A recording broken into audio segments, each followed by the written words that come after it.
Inclusive, a pressão das potências mundiais contra o Brasil pode estar funcionando. O governo federal pretende se reunir com os presidentes da Colômbia, Gustavo Petro, e do México, Manuel López Obrador, para discutir a situação eleitoral na Venezuela.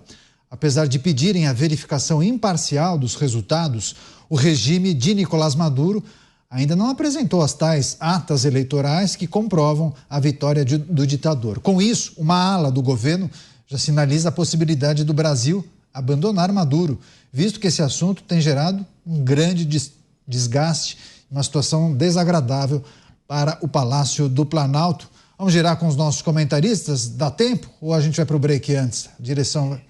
Tá bom, vou começar essa com você, Beraldo.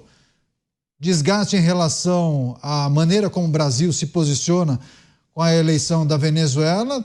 Governo teme desgaste não, né? Desgaste está aí, para quem quiser ver, né? Não, aliás, uma coisa que esse governo não teme é desgaste, porque ele se mete em todos os desgastes possíveis. Né? Começou com aquela cena do Zelensky sendo ignorado pelo presidente brasileiro na reunião do G7, do G8, se não me engano, no Japão, as manifestações todas contra Israel, enfim, várias movimentações do Brasil pelo mundo que vão contra o bom senso, que vão contra a posição das grandes potências mundiais. E com isso, o Brasil vai sofrendo com essas ações diplomáticas e vai sofrendo com as omissões daquilo que falamos no começo do programa. É um exemplo importante, que é permitir que organizações criminosas como o PCC façam do Brasil uma livre passagem de toneladas de drogas que seguem para Estados Unidos e Europa para serem distribuídas por lá. Então, o que de bom o Brasil está entregando para o mundo? Muito pouco. Aí vem esse assunto do Maduro, onde o Brasil teria obrigação, em razão do seu tamanho, da sua importância econômica, do tamanho da sua população, tinha que ser o líder regional. Só que aí, na hora de liderar um processo para resolver uma situação caótica da Venezuela, onde claramente, não há dúvidas disso, todo mundo sabe que as eleições foram fraudadas. E o Brasil, ao invés de, na largada, já se colocar como neste papel de liderança, o que faz?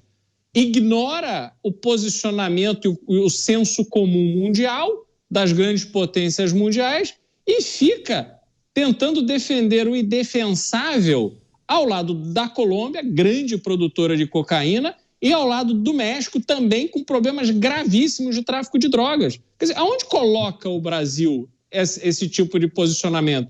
Como é que nós, de fato, estamos sendo enxergados pela comunidade internacional? O quão a sério seremos levados a partir daqui nos nossos pleitos extremamente importantes? A relação, por exemplo, com a França, que barrou o acordo entre União Europeia e Mercosul. Muita risada, muito tapinha nas costas, cerimônias, eventos, recepções, fotos de prático a favor do Brasil, absolutamente nada, Caniato. Então, somos um anão diplomático, somos um anão da geopolítica mundial.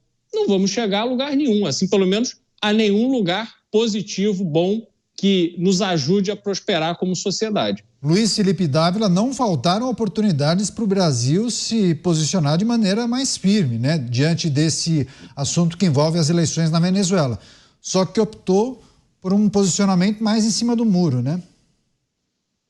Como sempre falamos aqui nos Pingos nos Is, né? É uma diplomacia militante, partidária, que não trata dos interesses nacionais. E isso vem causando enorme, não só prejuízo ao país, mas reputação que o Brasil vem perdendo nas relações internacionais.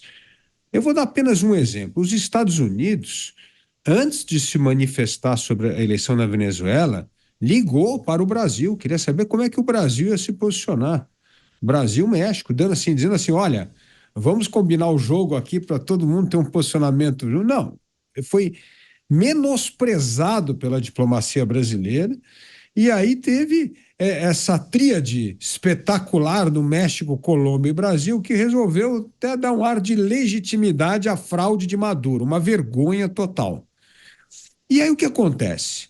Na diplomacia, como na política, não tem vácuo. Criou-se um vácuo. Já que o México, o Brasil e a Colômbia não vão liderar esse processo, os Estados Unidos começam a trabalhar agora uma solução negociada para a questão do Maduro. Por quê?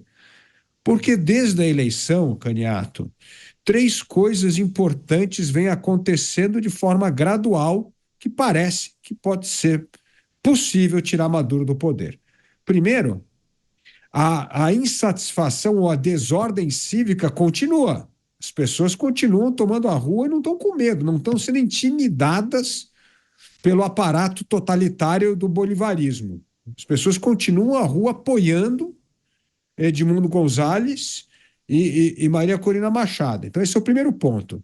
O segundo elemento, e esse sim é que nós não podemos julgar se está avançando ou não, é se há alguma divisão, alguma cisânia nas Forças Armadas. Se isso tiver, Maduro cai imediatamente.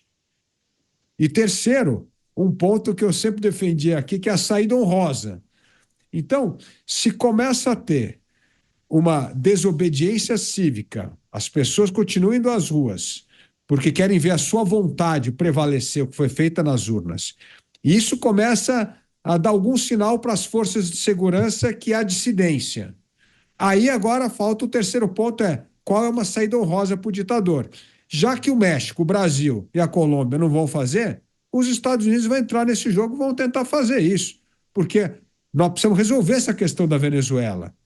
E essa diplomacia vergonhosa, militante, que eu sempre falo aqui de esquerda, ela é culpada por um longo processo, inclusive para colocar a Venezuela bolivariana dentro do Mercosul. Esse foi trabalho do Brasil, do governo do PT, que foi um desastre total. Porque uma das condições para entrar no Mercosul é que você precisava ser uma democracia. E teve uma forçação de barra absurda do governo do Brasil, naquele tempo, para incluir a Venezuela. Então, assim, nós temos um passado que nos envergonha, um presente que nos envergonha, porque o Brasil não reconhece a fraude, a crassa que aconteceu nas eleições, e um futuro cada vez mais irrelevante para um país que não consegue mostrar a sua relevância internacional ao negociar no seu quintal uma saída para a crise da Venezuela. Esse é um ponto importante. O Dávila, inclusive, na semana passada, em vários programas, defendia uma negociação, uma articulação para pensar em uma saída para Nicolás Maduro, que seria talvez a cartada dos Estados Unidos para conseguir tirá-lo do poder. Inclusive, uma grande reportagem no Wall Street Journal ontem, Dávila, tratando dessa questão, que os Estados Unidos estariam negociando uma saída de Nicolás Maduro ou a oferta de uma anistia para ele, mas de maneira que ele saísse do poder. Mas hoje a Casa Branca, inclusive, negou ter feito essa oferta. Bom, a gente vai tratar disso com o Mota, com o Beraldo, com o Luiz Felipe Dávila. Daqui a pouquinho também o posicionamento do Brasil, que pode talvez abandonar o regime de Nicolás Maduro. Em destaque, as eleições na Venezuela, o posicionamento dos países e a pressão que vem sendo feita por várias nações ao Brasil, inclusive uma ala do governo federal, estaria avaliando a possibilidade de abandonar o regime de Nicolás Maduro e o apoio que tradicionalmente essa administração deu ao longo dos anos a Nicolás Maduro e também ao regime na Venezuela. Você, Mota, queria sua reflexão sobre essa questão que envolve a necessidade de talvez um novo posicionamento do Brasil e depois no próximo giro a gente trata da questão dos Estados Unidos, mas se quiser tratar agora fica à vontade. A gente não sabe que diferença o apoio ou o desapoio do governo brasileiro vai fazer nesse processo.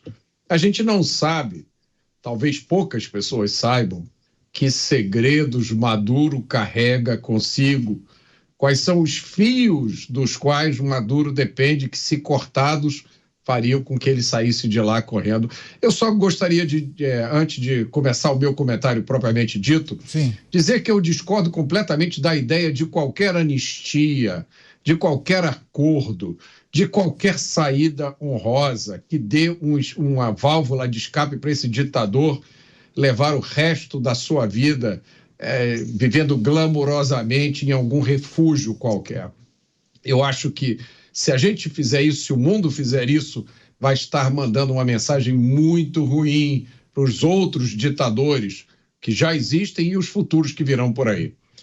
O governo brasileiro não perde uma oportunidade de perder uma oportunidade.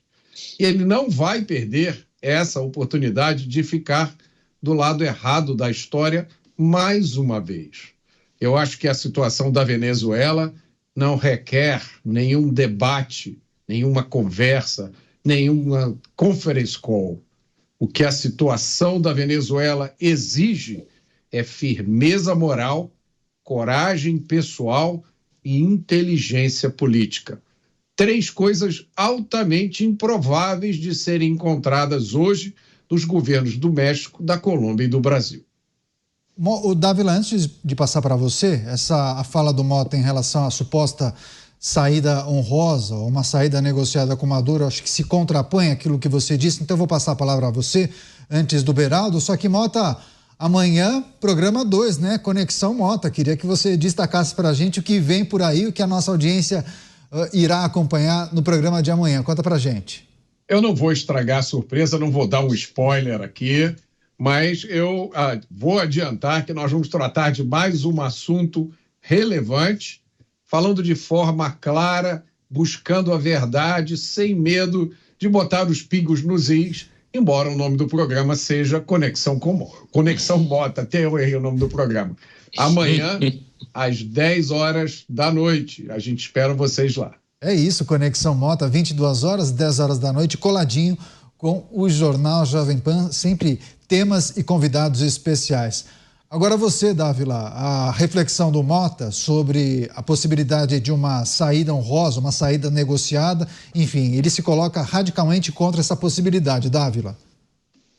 A situação da saída honrosa não é necessariamente preparar um resort para o Maduro viver o resto da vida. A saída honrosa é uma situação em que a pessoa, o ditador, sinta que é melhor ele negociar do que ficar dobrando a aposta e acabando com a Venezuela e com o povo venezuelano, ou transformar aquilo numa Coreia do Norte, porque ele acha que não tem nenhuma saída. O que ele tem que mostrar é que, se não ele não negociar agora, ele vai para esse caminho de uma Coreia do Norte de que não tem mais saída. Por exemplo, não tem como acabar hoje com a ditadura da Coreia do Norte, a não ser que a China completamente resolva abandonar o ditador, porque senão não tem mais jeito. E Maduro precisa estar numa situação dessa, ele precisa entender que agora ele ainda tem alguma margem de negociação.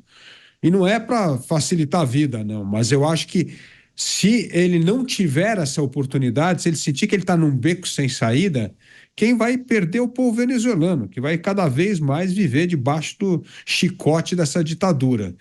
Então eu entendo que negociação de saúde honrosa não é preparar resort, não, mas é mostrar que é melhor ele negociar agora do que ele dobrar a aposta e continuar fazendo a Venezuela e os venezuelanos sofrerem tanto e não dar nenhuma outra saída a não ser aí a deposição dele por meio das Forças Armadas.